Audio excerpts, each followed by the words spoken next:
I am playing Brian Dunder. He is, what's the average age of the kids? I think most people are in like the 15, 16 range, but it's like 14 to 18 right now, I think.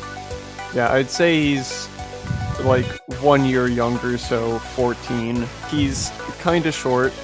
He's got real big, thick glasses that he keeps fastened to his head with a band that's hidden under his hair. He lives in a somewhat rich family that gives him a lot of access to materials for his inventions. May I make a suggestion? Does he live in the same like As tower as Max? Oh yes. Excellent. Like maybe like a couple floors down or up. Yeah. I love it. And his attire is usually fairly boring clothes. His mom picks him out. You don't got time for that. Is he the kind of kid that like it tells people his mom picked out his clothes? Doesn't see anything wrong with that? He might. So his superhero persona, he doesn't exactly. He's kind of an interesting case. He doesn't exactly go out and put on a costume and try to save the world. What he likes to do is work from the shadows. He's made a sort of name for himself. He calls himself Asimov. He tries to protect people from danger without them ever seeing him. But one thing that he always does is he makes sure that whoever he saves knows that it was Asimov who saved him.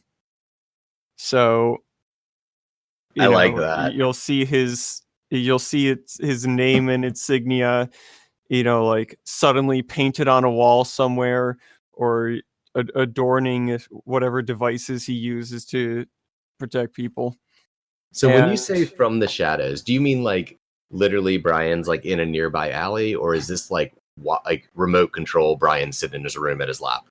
So that is something that is up for that's up to decision, because I was picturing it as he is like literally in a nearby alley, not ally. Yeah, Brian's a little young to be inside his allies right now. The last bit about that is Asimov is basically his online personality. Okay, cool. So on abilities, you gonna read that section? Let us know what you picked. Right. So I gave him a little robotic sidekick named Isaac. It's his intelligent scouting and altering autonomous companion. It is a little so it's a transforming robot.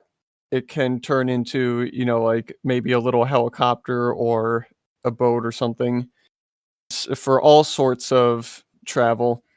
It's able to interact with its environment, and when not in use, it folds up into a little thing about the size of a smartphone that he could just fit in his pocket. Awesome, I like that. One notable weakness of this thing is that it's made out of normal materials. I mean, he's rich, but he's not that rich. So it's probably can't stand up to very extreme temperatures or stuff like that. So like the engineering is like top tier, but the components are kind of just what you can get your hands on. Right. Okay, cool. And this kind of leads to his shame, which is a thing in the brain playbook. Excellent. Let's jump straight into the shame then. Yes. So one day, Brian was taking the subway home, and who knows how, but a piece of strange metal just happened to show up in his backpack. And, him being the scientific mind he is, decided to test out its properties because, hey, why not? Free stuff. And it is apparently capable of very easily changing shape and So he tried to make a robot out of this. Unfortunately, when he turned it on, it became self-aware. And it refused to, just it didn't want to play second hand to humans, so it fought back and escaped. Your classic self-aware alien material AI problem. Yeah. Yep. Excellent. And does this shame have a name? It gave itself a name, Dijkstra. Dijkstra strikes! Excellent. And yeah, it did. It did strike.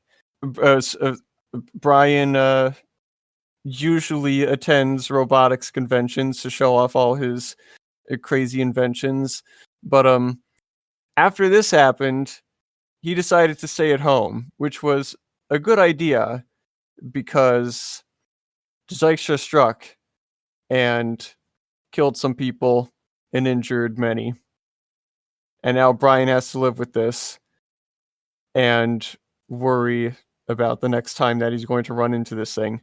He's created a device for detecting when it's nearby, which may become a plot point because I would like to say that this material that he made it out of is the same material that the probability coin and The amulet? Carl's amulet, right?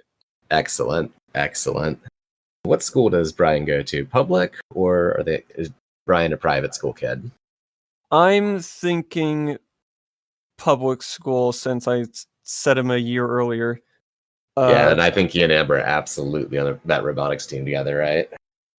Yeah.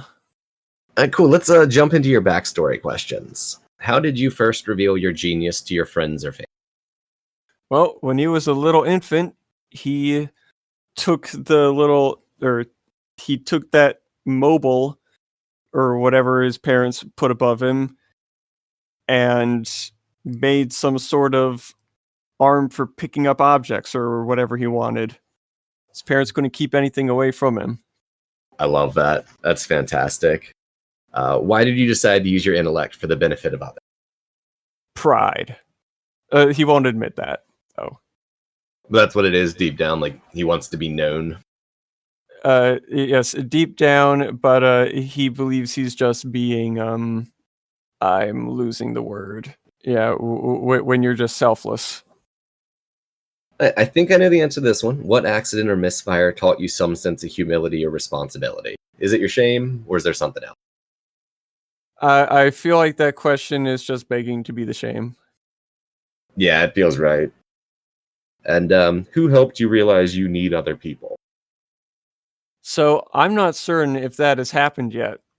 I'll need to hear more about the other character to see what brought them together. Let's go through your moves. What moves did you pick?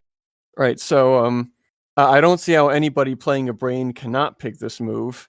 I picked Always Prepared. When you have a chance to restock your supplies, you hold up to 2 gadgets. And basically it means you can just come up with crazy new inventions whenever you want. Or, well, not whenever you want, whenever you have gadgets. I can't see playing a brain without that. It's such a good move. Cool. What else did you go with? Scientific insight. He is a master of robotics. Makes sense. And I picked logical angle, which lets him try to be helpful by telling people what they did wrong. Yeah, I love Hopefully that. When you comfort or support someone by rationally pointing out their mistakes. What a way to go into it.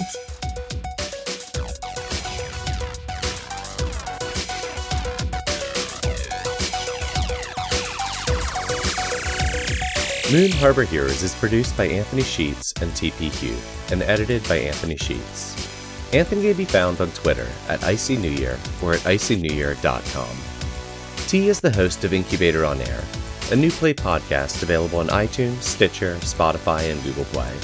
They can be found at T Huth Playwright on Twitter or TPHuth94 on Instagram. This issue was GM'd by me, Anthony Sheets. Blue Samurai is played by William Hendry. You can find him on Twitter at RockoutWill321 or Steam as Cypress Grunham. Asimov is played by EXPHP.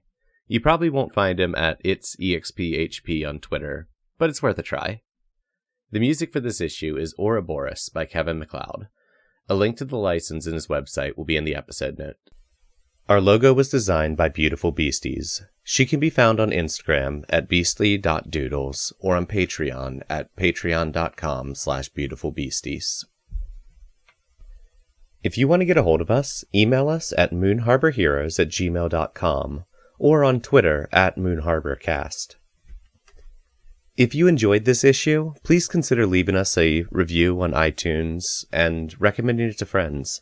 Word of mouth is really the best way for us to bring these stories to more people. And thanks for helping us save the world. We'll see you next issue.